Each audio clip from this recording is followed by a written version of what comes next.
ഇതൊക്കെയല്ലേ, എന്നാൽ പിന്നെ ഒരു കുട്ടി ഷോപ്പിംഗ് ആവാന്ന് കരുതി ഞാനും ഫ്രണ്ട്സും കൂടി ഇന്ന് നേരെ മാക്സിലേക്കാണ് വന്നത്. കയറി വന്നപ്പോൾ ഏതാ ഈ ഡ്രസ്സ് എനിക്ക് പേരിട്ട് ഇഷ്ടമായി ഗൈസ്.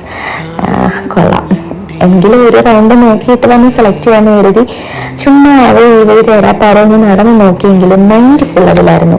പിന്നെ എന്താ ഈ കാണുന്ന ബ്ലൂ ഡ്രസ്സ് ഇഷ്ടപ്പെട്ടു, പക്ഷേ എന്തോ ഒരു മിസ്സിങ് ഫീല്.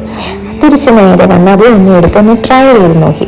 ട്രയൽ ചെയ്ത് നോക്കിയപ്പോഴും കൊള്ളാലോ, സംഭവം പൊളിച്ചു. എന്നാൽ പിന്നെ ഇത് തന്നെ ആവട്ടെ ഇന്നത്തെ സെലക്ഷൻ എന്ന് കരുതി അത് സെലക്ട് ചെയ്തങ്ങോട്ട് മാറ്റി വെച്ചു. പിന്നെ ഒന്നുകൂടി കറങ്ങി നോക്കിയപ്പോഴാണ് തസ്മിതായി ഈ കാണുന്ന യെല്ലോ ഡ്രസ്സും കൊണ്ടുവന്നത്. ഇതൊന്ന് ട്രൈ ചെയ്ത് നോക്കാമെന്ന് കരുതി നോക്കിയപ്പോൾ ഇഷ്ടപ്പെട്ടു. ഇതൊരു കോഡ് സെറ്റിന്റെ ടോപ്പ് പോർഷനാണ്, പക്ഷെ കൊള്ളാം, നന്നായിട്ടുണ്ട്. പക്ഷെ ബോട്ടം ഇഷ്ടപ്പെടാത്തത് കൊണ്ട് തൽക്കാലം അത് സൈഡാക്കി. പിന്നെ ഇത് തന്നെ പേ ചെയ്തു. മുകളിലത്തെ ഒരു ചെരുപ്പൊക്കെ നോക്കി പേയ്മെന്റ് ഒക്കെ കൊടുത്ത് നമ്മൾ അവിടെ നിന്ന് ഇറങ്ങി. പിന്നെ ഒരു ഷേക്ക് കുടിച്ചു, ഷോപ്പിംഗ് കഴിഞ്ഞു.